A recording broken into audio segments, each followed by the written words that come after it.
Good morning. Thanks for having me. I suppose many of you are probably wondering what someone from Shazam is doing at a big data conference.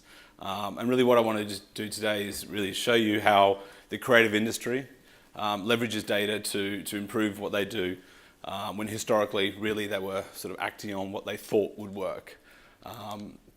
So does everyone here have Shazam? Does everyone know Shazam? Hands up. Pretty good. There we go. Good start. So one of the key things that's really driven Shazam's success is like you guys using our product.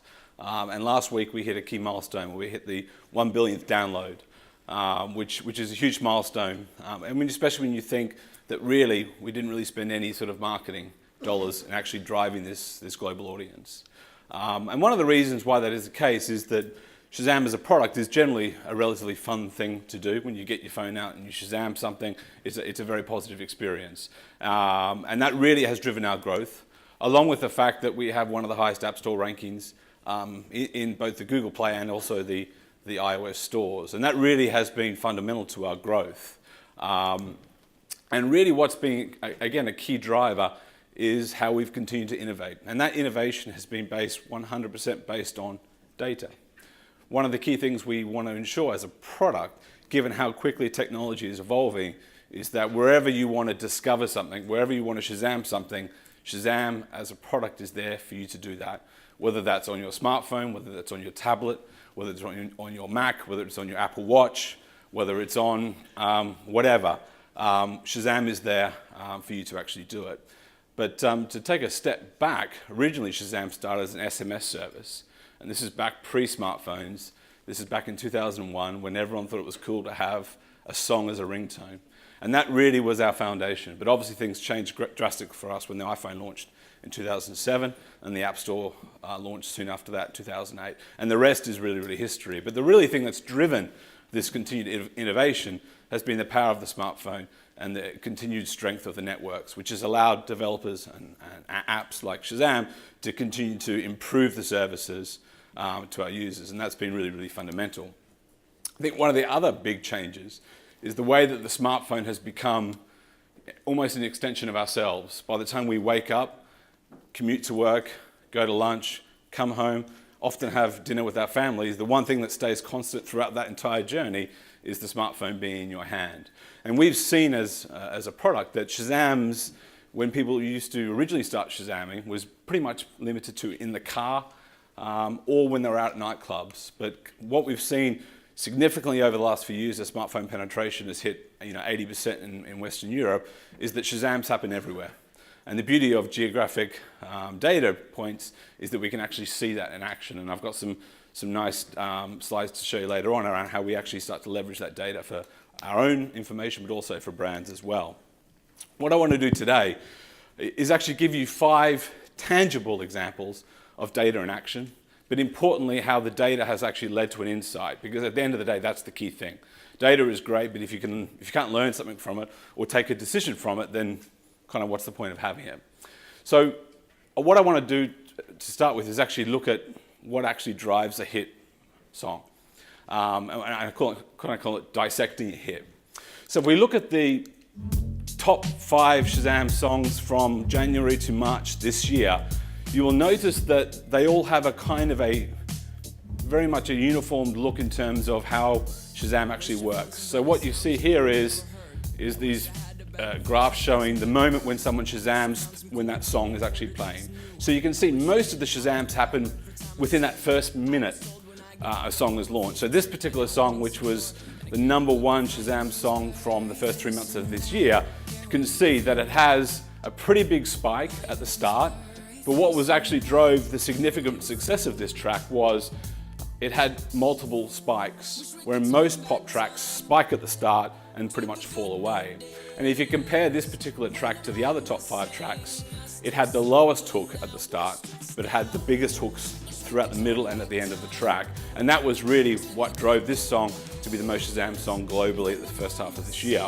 Interestingly, this album actually launched in April 2015. And really what sort of held this track back was actually airplay on the radio. Obviously radio stations use Shazam to actually understand how users are Shazaming. So once they actually discovered this track was gaining great momentum around the world, it got more airplay, and that airplay happened to be at the start of this year. And obviously drove this track to be the #1 Shazam song globally at the start of the year. Now, there are differences to that particular example. So this particular track, which you can hear, has a very, very soft beginning, ended up being the 4th most Shazam track of this year. And the big difference between this particular track, it has a huge hook coming in about now, which drove pretty much all the Shazams. And you can see after that, it very much trails off. And this is what we like to call pretty much a great example of what a pop track looks like. Huge hook falling away. But what you can also see is most of the Shazams happen around the chorus. And that's what we see generally from the actual pop sector. Now, if we fast forward to, and again, apologies for Justin Bieber, but actually, Justin Bieber actually goes across against the trend in everything we see from pop music. You can see that it pretty much is no hook at all. It's pretty much flat throughout the whole track. And you can make a whole lot of different assumptions from that. But it drove Justin to #3 in terms of the most Shazam tracks. And you can see that it drove around 5 million Shazams, which is a huge data sample, which led on to then 285 million streams within Spotify. And I think record sales in the UK alone are around 250,000 albums.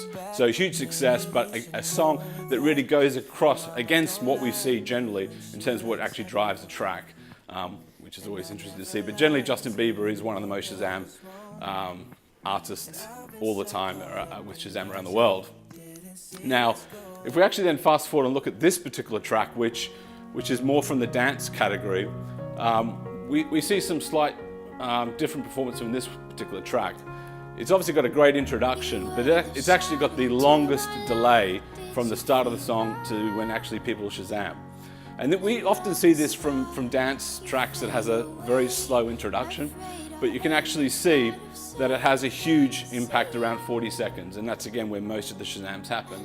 And if we actually start to compare music genres, even though the graphs look relatively simple, we see some really clear differences between pop, hip-hop, rap, and dance. So hip-hop has a huge hook. That's where it all happens. If you don't have that Shazam happening in that first 10 to 15 seconds, you will not have a hit record on your hands. And that's really, really true for the hip-hop and rap genre. Pop tends to last a little bit longer, with multiple spikes through the start, and dance fades away. But obviously, this particular track, all the Shazams happen right about now, with a really cool chorus. But taking it a step further, and this is what the real challenge for labels is that actually different countries Shazam differently as well. So what we've done is looked at the top 5 songs that were Shazammed this year to date, and actually looked at when people Shazammed from different countries. And you can see some real differences across different cultures. You can see that people in the UK and the US either Shazam right at the start or kind of middle to the end. You see people in Australia and Mexico kind of Shazam very differently. Mexicans don't Shazam at the end at all. And they pretty much do it midway through the song. And Italians really will like the song at the start or they won't like it. And again, it's very, very challenging for labels to actually dissect this information. But it's something that they've started to do. And I think one of the challenges of record labels historically is a lot of it's been based on gut feelings, right? We know that people like a song and they'll probably go ahead and buy it. But what they're unable to do historically was actually understand the nature of what actually drives a hit. And we're able to take this data even a step further. Generally speaking, we can tell a hit record at least 6 to 8 weeks before it hits the top 10. We can almost tell within the first day a track's launch whether it's going to be a big hit or not. And this information is becoming incredibly valuable for the record labels as they are under immense pressure given the challenges within the music industry now and how streaming has changed the game. But also the radio stations, where really they're trying to drive engagement. And the key way to drive engagement with radio stations is actually play music people want to hear. So having that data is really, really important. Now, if we think about how important music is to what we pay attention to, what we actually like, brands are actually starting to leverage this data to make smart decisions in terms of what they actually do in terms of choosing a creative, choosing a song that they want to align their brand to. Now, if you think about what drives a hit record, you can see the hook is the key part of the success of a song. So if you're going to choose a song that's going to be part of your TV campaign or your TV commercial or your brand, then it makes sense to actually choose a song that's going to drive the maximum engagement within a very, very short period of time. So I've already talked about that Shazam is an expert at predicting the next big hit, but, oops. If we look at this particular song, I'm not sure if anyone knows it, but it's a pretty big hit from this year from Major Lazer. You can see this song is all about the hook. Everything happens right at the start. And if you're going to choose a song as a brand, then it makes sense to choose a song that's got a huge hook. And if we actually look at what actually happened with this particular song, a company called Very, which is a UK company, chose that song to be the key song within their TV commercial. And you can see the blue area here is organic Shazams, and then you can see in the yellow here is when Very used this song within the TV commercial. And what we could see was almost a doubling of the Shazams, which is a great way to get people to pay attention when they're watching TV and actually focus on the TV ad. So it's about really driving people to look up from their smartphones during the TV commercial, and the best way to do that is a song with a great hook. What we're able to also then is understand who's actually engaged with the brand. We're able to age and gender and all these types of things that TV advertising has never been able to actually measure. They know who they're particularly targeting, but they actually don't know who's engaging with their brand. And by having a connection with the smartphone, you're actually able to get that information in real time. We're able to understand where in the country people actually Shazam. We're able to understand what other types of music they're interested in as well, which then continues to fuel this creative solutions in terms of continuing to choose tracks and music that actually your audience is resonating with, and hence makes sense to tie with your creative. We do this all over the world, given we have installs in pretty much every country. And again, brands also want to be ahead of the curve and actually pick unknown artists. So these are sort of 3 artists that we detected very, very early that have gone on to be top 10 performing artists around the world, and we tracked them back as early as 2013 when they first launched their first song. The next thing that has been a huge challenge for labels recently is actually touring. Now, if you think about what artists have been doing in the last 10 years, they really stopped touring because they made all their money from record sales. But that's very much changed with the launch of streaming, and now labels and their artists actually have to get out on the road and start touring again. But if you're planning a global tour, how do you know where you should actually put the concert? Right? That's a big decision. You want to make sure the venue for your concert is in the area where most of your fans are based. So Demi Lovato came up with a fantastic idea to actually plan her 2015 tour, and this video shows you what she did. Baby, when they look up at the sky, we'll be shooting stars just passing by. You'll be coming home with me tonight, and we'll be burning up like neon lights. Hey guys, this is a message for all of my European Levotics. I need your help booking my next tour. The way it works is really simple.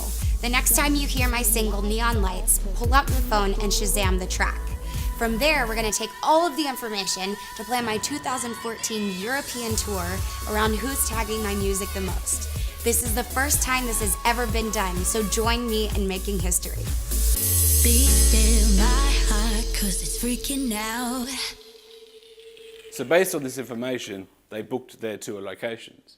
Now, if you think about this, it's actually a really, really simple execution, but it's a fantastic way to actually know where your fans are based. And for example, most people, when they tour Belgium, book it in Brussels. But what they actually saw was a huge amount of Shazams happening in Antwerp, so they booked it in Antwerp. So what we're able to do was plot every one of those Shazams on a map. This is more of a globe view, but we could scroll in as deep as you want to go. And this really drove the decisions in terms of where they actually set up their venues. And we're talking about 6 million Shazams that actually happened to drive this decision making. Again, a really simple execution, a very creative execution that actually drives your users to engage with your brand, and then you're actually making a really smart business decision off the back end, which is really important for the labels. Now, the next thing I want to show you, which is a great example of what you can do with Shazam and mobile phones in general, is actually leveraging geographic information to understand how people are engaging. Now, one of the great things about Shazam is generally when you go on holidays, you're either out at bars, restaurants, and what you do generally in bars and restaurants is Shazam, because you hear a song you like and you get your phone out and Shazam. Now we were able to make really interesting insights and understand interesting insights around what our Shazam users are doing when they're on holidays. So what we've done recently is look at different nationalities, where they're Shazamming on holidays, and what that can actually tell us about those particular users. So first thing we looked at was looking at Turkish Shazam users who Shazammed this summer. And what you can see is a huge amount of activity within Germany, which makes a lot of sense because a lot of Turkish people have family members in in Germany. So you can see that a lot of Turkish people this summer really, basically booked their holidays in Germany, which is odd, given it's not exactly a great summer location, but if you're from Turkey, you're used to good weather anyway. So, we're able to see that Turks love to go to Germany. If you look at the UK users this summer, you can see they really resonated with France. Whether that's on the coast, in central France, you can see that really the Brits really wanted to stay within France and Italy, and not a huge amount of activity in Spain this year, which is very different to last year. Why? I don't know, but maybe they wanted to stay closer to home this year rather than last year. Interestingly, the French, you can see, love the coastline of Spain, which is a huge area for them. But you can see really they want to go to beaches, which is why you can see more of a blackout within the central areas of Italy and Spain, which is slightly different to the other countries. And interestingly, the Germans, this sort of plays to the fact that they do love a beach. So you can see all the places where you shouldn't go if you want to get a beach chair early in the morning. But you can see the Germans love the sun, and they pretty much went to every coastline in Europe again, which kind of makes a lot of sense if you're from Germany, because it's quite grey there all the time.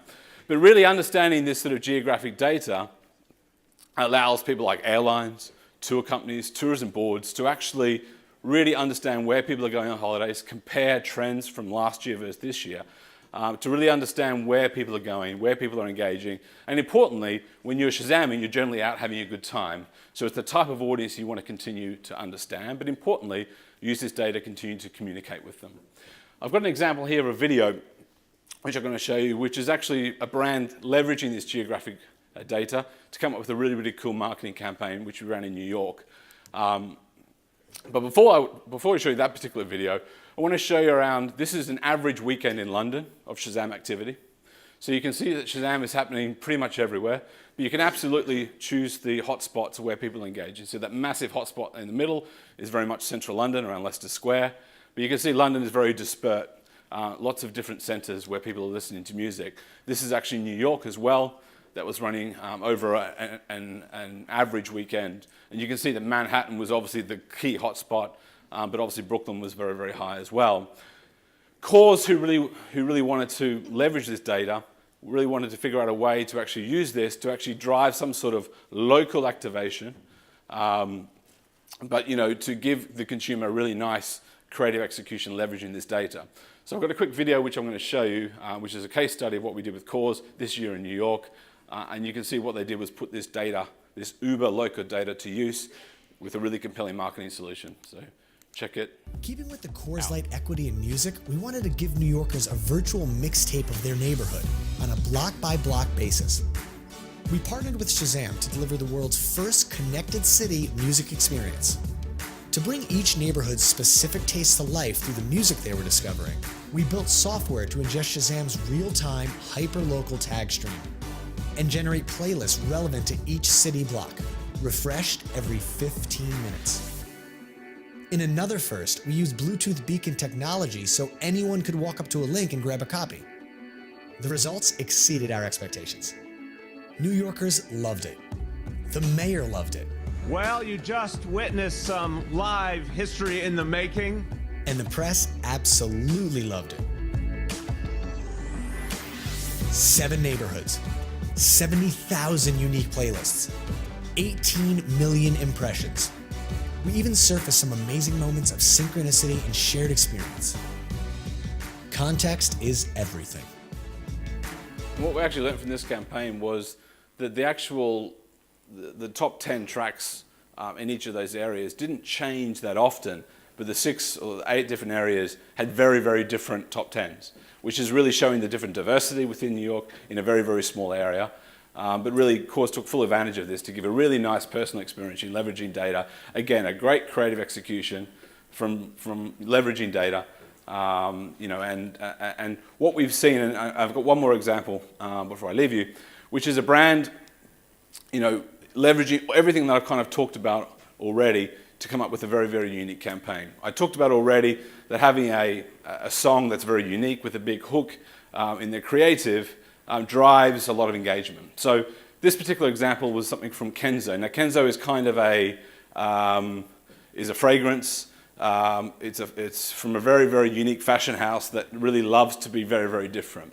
And if you actually look at this particular TV campaign, there's absolutely no voiceover. There's no actually relevance between what you see and what you hear and what the brand is. But what they wanted to do was actually to actually go after the users who really would like this song, because this song kind of represents everything they are as a brand. And you can see it's quite unique, which I'll play for you now. Turn this one up. This is a good song. Me have a question. I coulda what do them. I would cook trouble and a bad and a frazzle them. They must say you say that we dating off them, muggle them. They must say that we have the girl them body and knuckle them. I do them. Kenzo. World. That was it, right? So it's kind of unique. It's really targeted at a certain niche demographic. But what we were able to do was actually do a couple of things. The first thing was the brand sponsored the actual track page of this song.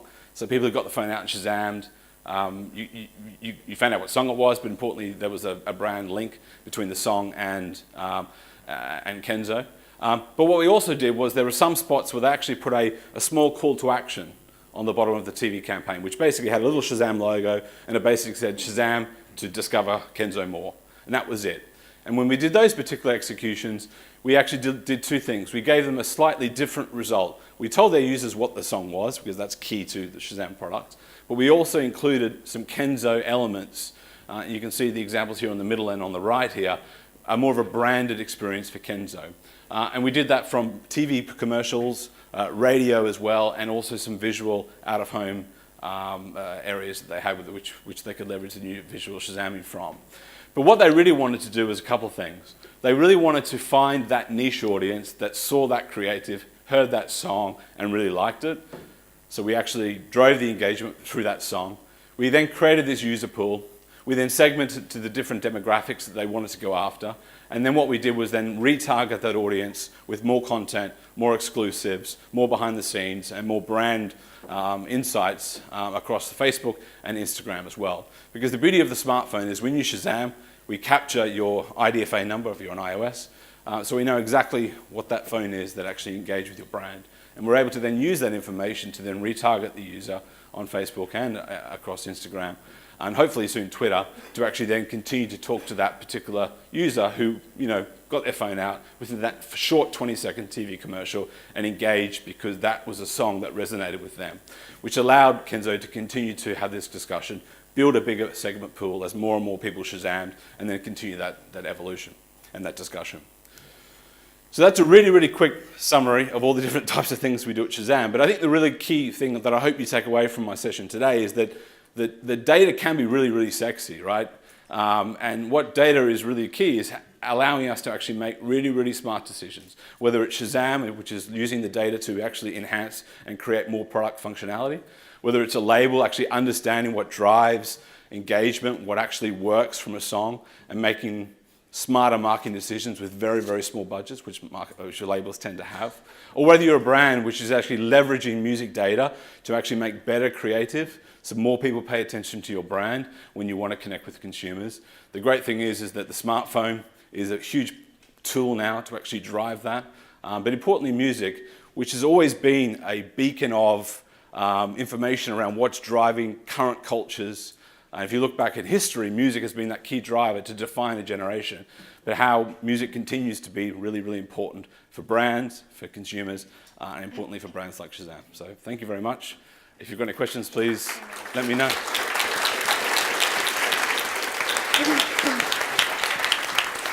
I've got 2 minutes for questions if anyone wants one. Yep, one here, or two here. Yeah. About the travel. was naughty not to use that. About the travel thing, do you also cover a lot of emerging market countries as well? Absolutely, yeah. So if you look at Russians, for example, which is something well, maybe you don't want to call Russians emerging markets, but another example is we've seen a significant shift this year in terms of Russian users. Last year they were holidaying massively in Turkey. This year they're not at all, which we could see. But yeah, we measure this the whole world over, for sure. Thanks very much. Yeah. That was one. Josh, that was fascinating, very interesting, thank you. I just wondered if you could give us some insight as to how big the data is that you're showing us. Sure. Some great visuals on that. So how big is it and what were the challenges and how did you overcome them, just briefly? It's a good point. So, I mean, the key thing about data, and this is kind of one of the challenges of smartphone historically, was pretty small scale. With 1 billion downloads, it's big scale. So if you look at the music stuff, all those were multi-million, so between 3 and 6 million Shazams in a pretty short period of time. If you look at the travel stuff, so the Germany one, I think was 500,000 people. Right now, about 50 to 60% of our users have geographic location enabled, which has gone up massively. So the German one is about 500,000. The French one was very, very similar. But yeah, generally when we talk about numbers, it's got to be over a certain amount. If you look at the brand stuff, it tends to be a little bit smaller. But if you look at, say, the Kenzo one or the Very one, we were talking, I think the Very one was a couple of 100,000 Shazams that were coming just from the TV ad itself. And the Kenzo one, even though it wasn't a big global hit, it was very, very big in France where this particular creative was running. And I think it was 600,000 or 700,000 Shazams from that commercial. So it's pretty decent scale. Yeah. Oh. Can I just ask you mentioned retargeting through Facebook and Twitter. So two things around that. So one, technically, how's that done? And secondly, what about the permissions from users? Yeah, it's a good question. So, so privacy and data privacy is very, very important. So the actual IDs and stuff are not shared with anybody. So we have a partnership with Facebook and Instagram where we can upload the unique codes of a phone. It's not personal information, it's the IDFA numbers onto their platform, and then we can retarget those actual devices. But yes, it's not personal data, so it's okay. But it's very, very, I mean, I spent 6 years at Yahoo where it was kind of paranoid around data, and at Shazam we're kind of no different, and particularly in Europe where it's even more strict. But yeah, within our terms and conditions is obviously allowing for that. The way? Do you collect information about films or games as well as music? Yeah, it's a good question. So films is a really interesting one. You know, I talked about Shazam's happening everywhere. One of the biggest areas where Shazam's happen is within movies and within cinemas. We know that music plays a huge part of movies, and we see a huge amount. And I think the big one was 50 Shades of Grey this year. The song that was actually in that track was pretty much wasn't heard of at all prior to the movie. And we saw that track last year making it to the top 10 purely because of the movie. And when it was discovered in the movie, then it got radio time at the back end of it. Gaming is another interesting one as well. We've done a lot of analysis here in the UK because music is also a big part of gaming.